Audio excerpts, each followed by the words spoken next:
Bonjour, je m'appelle Roland Dautier. Cette présentation s'appelle Système hybride photovoltaïque diesel, partie 3, le statisme ou DROOP. Alors, ce sont des mots qui ne sont pas très utilisés, qui sont un peu barbares. Alors, DROOP c'est en anglais, statisme c'est en français. Cette petite présentation très courte est là juste pour dire de quoi parle-t-on quand on parle de statisme ou de DROOP. Alors, le, ici, donc ce que vous avez ici en graphique, ce sont les courbes standards classiques historiques, on va dire, du DROOP. Alors le DROOP, c'est... Alors ici à l'horizontale, on a la puissance active. Ici, donc des kilowatts. Donc par exemple, si jamais donc c'est très utilisé pour les groupes électrogènes. Juste pour info, oui, donc dans le cadre, c'est très utilisé pour les groupes électrogènes, on va dire, au siècle dernier. Les centrales en 1900 quelque chose, on couplait des groupes électrogènes avec du DROOP. Aujourd'hui, il existe encore des systèmes, mais avec le DROOP, on reste quand même sur des vieilles machines. Aujourd'hui, maintenant, avec la communication, ici, on voit que les groupes électrogènes, en plus d'avoir le 230 volts ou 400 volts, on va être capable de leur connecter des bus de communication. Ils vont être capables de discuter entre eux et ils vont pas avoir besoin de cette fonction DROOP. Alors, cette fonction DROOP, c'est quoi? Alors, je refais. Donc, ici, on a la puissance. Donc de 0 à 100% de la puissance. Par exemple, là, le groupe électrogène est chargé à fond, et là, il est à vide. Et ici, on va avoir la fréquence. Donc là, c'est sur une base 1, là, ici, mais c'est 4% de drop, c'est la fréquence qui va baisser. C'est-à-dire que ici, par exemple, hein, là, c'est du 50 Hz. Voilà. Donc le 50 Hz, et quand mon groupe électrogène va prendre de plus en plus de puissance, il va faire baisser sa fréquence. Voilà, ça c'est le DROOP en fréquence, mais qui fait que si jamais j'ai un autre groupe électrogène, un deuxième groupe électrogène couplé, quand le premier va prendre plus de puissance, il va faire baisser la fréquence. Mais quand l'autre il va voir la fréquence qui baisse, il va prendre plus de puissance, etc. Donc en fait, on va avoir un système d'équilibrage des puissances qui vont se jouer avec la fréquence. Donc quand les deux groupes électrogènes seront en vide, on a par exemple 50 Hz. Quand ils seront les deux pleine charge, on aura par exemple 49 Hz. Et en fait, cette fréquence, elle va bouger en fonction de la charge et chacun va se débrouiller de prendre à peu près sa part grâce à cette courbe de statisme. Alors, ça donne des réactions, des temps de réaction qui ne sont pas terribles et ça fait surtout bouger la fréquence. Voilà, donc historiquement, le statisme, c'est cette variation de fréquence en fonction de la puissance. Donc on a quelque chose, on va dire, sur la fréquence. Ce qu'il faut savoir, c'est que dans une sinusoïde, on a deux choses, hein. Quand vous avez la tension du réseau qui ressemble à ça, il y a quelque part la fréquence, donc la largeur de la sinusoïde, et après il y a la hauteur. Donc la hauteur, ça c'est la tension, 400 volts entre phases par exemple. Et bien, en fait, si jamais je prends un groupe électrogène que je démarre et qui fait 401 volts, je vais le coupler avec un qui fait 400 volts. Il faudra quand même qu'il se trouve une cote mal taillée entre les deux. Voilà. Et donc ça va se jouer avec du DROOP, mais là dans ce cas-là, le DROOP qu'on va retrouver ici, donc le DROOP, ça va être de la tension, c'est-à-dire en fonction de la puissance réactive fournie par le groupe, donc quand il va fournir beaucoup de kVAR, la tension va baisser.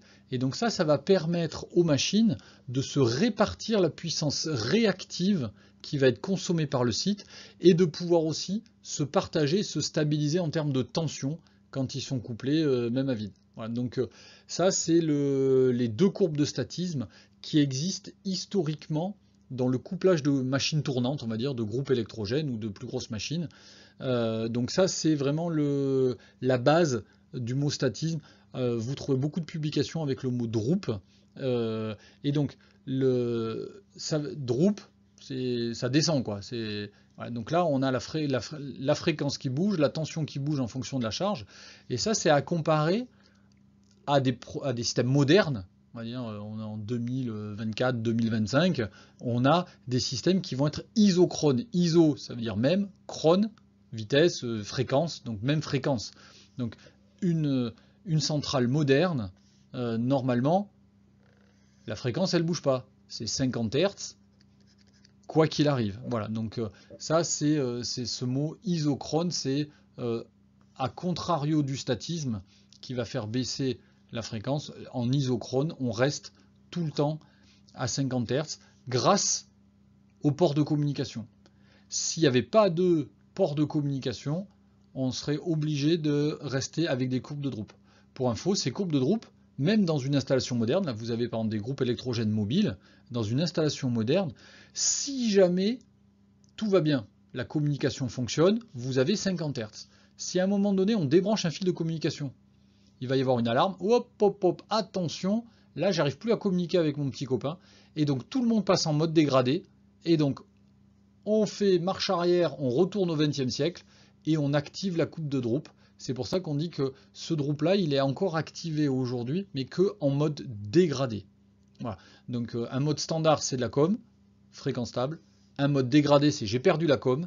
Dans ce cas-là, je rebascule en mode secours, voilà, puisque quand même quand on veut du groupe Electron, on veut quand même avoir du jus à la sortie, et donc on va pas dire ah ben tiens j'arrive plus à communiquer, j'arrête tout. Non, on continue à tourner. Par contre, attention, tu vas perdre la stabilité en fréquence. Voilà. Donc ça c'est ça la définition du statisme historique qui sert au couplage de machines tournantes. Alors, dans le cas du photovoltaïque, ces présentations sont vraiment cernées autour du photovoltaïque. Il y a des fabricants qui détournent cette courbe historique. Donc là, on va prendre un exemple de courbe de Drup qu'on va retrouver dans le photovoltaïque. Donc là, ici, c'est un exemple dans des onduleurs de Fronius. Donc ici, on va avoir la puissance max. Donc la courbe rouge que l'on a ici, c'est la puissance maximum que peut délivrer un onduleur. Donc là, si on regarde, tant que la fréquence reste entre 46 Hz et 51 Hz, on autorise l'onduleur de produire son maximum. Donc s'il fait beau, bah, il produit à fond, pas de problème. On ne l'interdit pas, on lui dit ne te limite pas, vas-y à fond. Mais par contre, si jamais, toi, onduleur Fronius, tu vois la fréquence de ton réseau qui dépasse les 51 Hz, là, dans ce cas-là, limite ta puissance max. Et donc ça, l'application typique, ça va être je suis tout seul sur un réseau, sur une batterie, c'est-à-dire je suis un site isolé, j'ai un site isolé, ma batterie est pleine, j'ai mon onduleur photovoltaïque qui veut pousser à fond, et bien pour le limiter, soit je discute avec, mais si je ne veux pas parler avec, je peux limiter sa puissance uniquement en montant la fréquence. Voilà. Donc on voit que la courbe elle a deux pentes, hein. Elle n'est pas comme celle qu'on avait vue juste avant qui était monopente. Là, tant qu'on est dans des conditions normales de fréquence, pleine puissance, au-delà d'un certain seuil, on fait baisser jusqu'à ce que, éventuellement, quand j'atteins 53 Hz, j'ai 0 watts. C'est-à-dire qu'il a beau faire beau, l'onduleur, lui, il produit 0 watts. Et donc là, on va retrouver cette dénomination de Drup avec une courbe différente dans le photovoltaïque. Donc là, si on prend l'exemple qu'on a là, donc un onduleur de site isolé, bon, dans cet exemple, c'est du Victron. Imaginons, donc là, il n'y a pas de réseau, pas de groupe électrogène. Donc ici, celui qui va dessiner la sinusoïde de sortie, là, donc c'est lui. Donc lui, on dit, hein, ça c'est une autre vidéo qui présente, lui c'est un grid former. Donc c'est lui qui dessine la sinusoïde. Et comme c'est lui le chef d'orchestre de la sinusoïde, il va être capable, quand le niveau de la batterie, donc le niveau de charge de la batterie, c'est le SOC, hein, State of Charge, donc quand la batterie elle va être quasiment pleine, imaginons que là, les modules photovoltaïques qui sont raccordés sur cet onduleur là, ils voient plein de soleil, et bien à un moment donné, si lui il pousse tout ce qu'il peut, parce que c'est son boulot, hein, vous vous souvenez, les onduleurs photovoltaïques, leur rôle c'est d'avoir le MPPT, donc le MPP tracker, donc c'est de maximiser la puissance quoi qu'il arrive normalement, et donc lui il va pousser tout ce qu'il peut vers là, mais si la charge qu'il y a ici, là, la maison là, elle consomme rien, donc là ça consomme quasiment rien, lui il produit à fond, et si la batterie est pleine, qu'est-ce qu'on en fait de cette énergie? On n'en fait rien.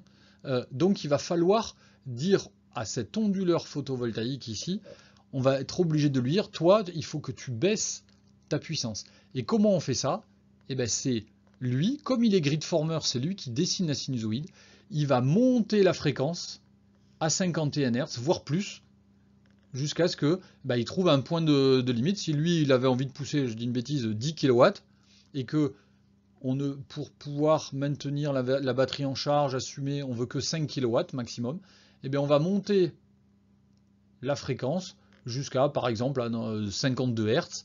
Et donc lui, il ne va plus chercher son MPP tracker, il va plus chercher le MPP, il va se décaler sur la puissance, sur la courbe de puissance du panneau pour limiter la puissance de sortie. Pour rappel, hein, le photovoltaïque, la courbe I de V, elle ressemble à ça. Hein. Donc IV, le point de puissance maximum, il est là. Ça, c'est le MPP. Et c'est le boulot de l'onduleur, normalement, de rester toujours au MPP. Mais si à un moment donné, on lui dit pop pop, limite-toi en puissance, qu'est-ce qu'il va faire? Il va se décaler et il va venir sur un point ici. Il ne va pas se décaler sur la partie vers le courant de court-circuit. Hein. Ici, on a le courant de court-circuit. Il va plutôt aller vers la tension de circuit ouvert. Et donc, au lieu de rester au point de MPP, il va décaler le point de fonctionnement des panneaux pour limiter sa puissance de sortie qui dépend de la fréquence du réseau. Et donc, si on prend un cas extrême, si j'ai 53 Hz, eh bien l'onduleur, il va revenir au VOC plutôt qu'aller chercher. Donc, il va venir au VOC plutôt que d'aller chercher le point de puissance maximum. Voilà. Donc, ça se fait grâce à la fonction droop et donc la fonction statisme, l'augmentation de fréquence qui va venir limiter la puissance. Voilà, donc ça c'est une fonction qui est différente de celle du couplage des onduleurs.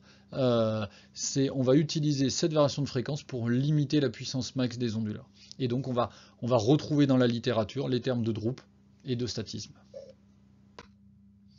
Donc quand on a donc ça c'était pour des petites centrales. Quand on a des très grosses centrales, donc plusieurs groupes électrogènes, des batteries et du photovoltaïque, on va avoir exactement les mêmes problématiques, sauf qu'il n'y a pas un seul maître d'orchestre, ça va être plusieurs systèmes qui vont être capables de dessiner la sinusoïde du réseau. Donc des fois ça va être les groupes électrogènes, des fois ça va être la batterie pour dessiner la sinusoïde réseau, sachant qu'il va falloir éviter de faire passer les groupes électrogènes en retour de puissance et il faudra leur laisser toujours un minimum de charge.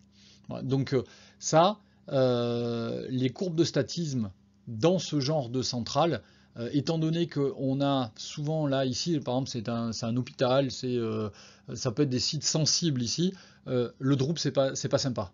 On ne veut pas avoir de variation de fréquence, donc comme on ne veut pas avoir de variation de fréquence, on ne va pas utiliser la courbe de statisme pour venir faire les répartitions de charge entre groupes électrogènes, limiter la puissance du photovoltaïque. On va plutôt utiliser les ports de communication. Donc en fait, en plus de la puissance ici, on aura ici de la communication entre des contrôleurs qui sont installés sur chacune des sources de production. Et par cette communication, alors la plupart du temps c'est du Buscan ou de l'Ethernet, mais ces ports de communication sont des ports rapides. Ils vont permettre de s'échanger des informations très rapidement entre les contrôleurs et chacun va, grâce à ces informations, piloter ses propres sources pour éviter justement qu'il y ait une courbe de statisme qui soit vue par la charge et qui fait que la fréquence bougerait en fonction de la charge. Voilà. Le seul moment dans ces applications modernes où on aurait apparition de statisme, c'est si jamais on casse les ports de communication. Donc on débranche un port de communication, il passe en régime secouru, et là dans ce cas-là on verrait réapparaître les courbes de statisme et la fréquence bougerait sur la charge. Mais sinon normalement on n'a pas besoin de statisme dans les centrales industrielles modernes qui sont équipées de ports de communication. Voilà, c'était une courte présentation sur le statisme et la répartition de charge en groupe électrogène et photovoltaïque. J'espère qu'elle vous sera utile pour l'avenir et n'hésitez pas à nous contacter si vous avez des projets avec des groupes électrogènes et du photovoltaïque.